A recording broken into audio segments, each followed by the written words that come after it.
দেশনেত্রী বেগম খালেদা জিয়া 5,000 টাকার কৃষি ঋণ মওকুফ করেছিলেন। 25 বিঘা জমির খাজনা কৃষকদের উনি মওকুফ করেছিলেন। বিএনপি ক্ষমতা আসলে এই ধরনের আরো যুগান্তকারী পদক্ষেপ কৃষকদের জন্য নেওয়া হবে কিনা?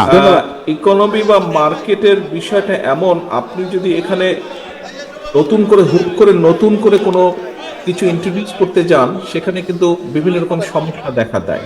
বাট এই কথাটাও সঠিক যে আপনি যেটা সমস্যা বলেছেন যে কৃষকরা দাম পায় না, এটার একটা অল্টারনেটিভ আমাদেরকে বের করতে হবে। অর্থাৎ কৃষক দাম পায়, এই মার্কেট চেইনটা বা এই পুরো চেইনটা গড়ে তুলতে হবে। এই চেইনটা যদি গড়ে তুলতে হয়, এটা একটা সময় সাপেক্ষ ব্যাপার।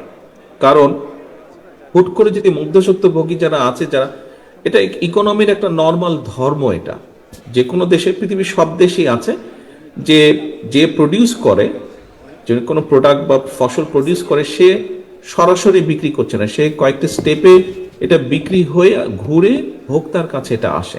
তবে এখানে অন্য অনেকগুলো বিষয় আছে, খুব ওপেনলি যদি বলতে হয় আলোচনা, এটা যেটা বাস্তব সেটাই বলতে হবে। আমাদের দেশে এখানে চাঁদাবাজির একটি সমস্যা আছে।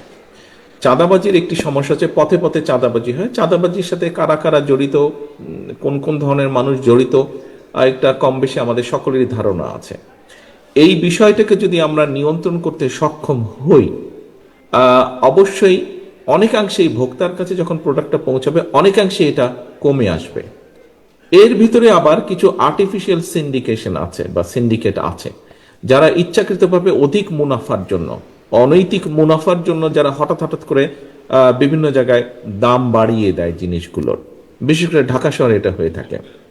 আমাদেরকে এই বিষয়গুলোকে বের করতে হবে, বের করে এই বিষয়গুলোর বিরুদ্ধে ব্যবস্থা নিতে হবে।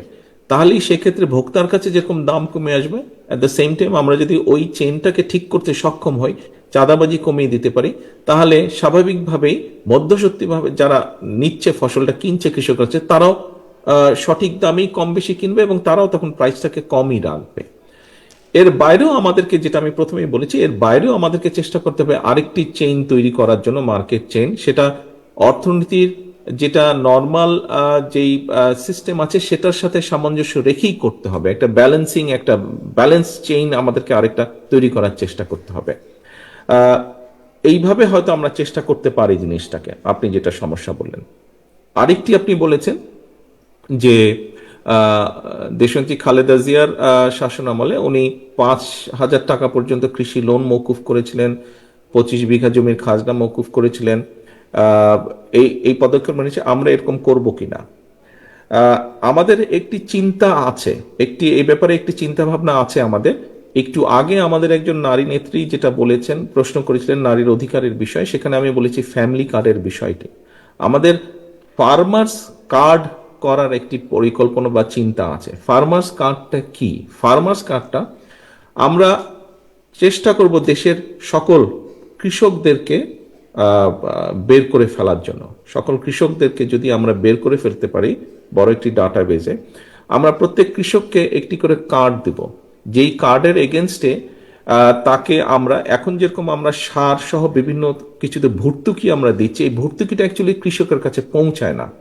এই ভর্তুকিটা যারা ইম্পোর্টার অথবা যারা ডিলার, তারাই ভর্তুকিটা পাচ্ছে, কিন্তু ভর্তুকিটা প্রকৃতপক্ষে কৃষক পাচ্ছে না। ফলে কৃষকের খুব একটা লাভ হচ্ছে না। সেই জন্যই রাষ্ট্রের যে অর্থটা আমরা কৃষকের নাম করে ভর্তুকি দিতে চাইছি, সেটি যাতে কৃষকের কাছে পৌঁছায়, সেজন্য আমরা সেই কার্ডের এগেনস্টে আমরা হতে পারে তাকে যেই আমরা সারটা দেই, যে বীজটা আমরা দেই, এই জিনিসগুলো হয়তো তাকে প্রোডাক্ট হিসেবে আমরা দিতে পারি, অথবা সেই পরিমাণ অর্থ আমরা নগদেও তাকে দিতে পারি। এটি আমরা পরে পর্যায়ক্রমিকভাবে ঠিক করব।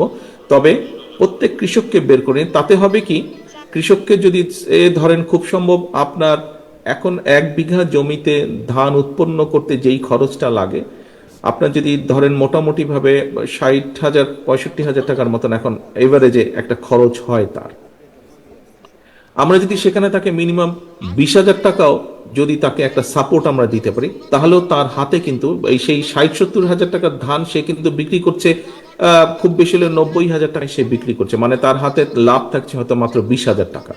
কিন্তু প্রতি সিজনে যদি তাকে আমরা সেই সাপোর্টটা দিতে পারি, যে ঠিক আছে 20,000 টাকার একটা তাকে সাপোর্ট দিতে পারি, এটা আমি উদাহরণ দিয়ে একটা বুঝাচ্ছি কথার কথা, 20,000 টাকার সাপোর্ট দিতে পারি, তাহলে ওই সিজনে 3 মাসের একটা সিজন, তো ওই সিজনে তার 20,000 টাকার বদলে তার হাতে 40,000 টাকার একটা লাভ থাকবে।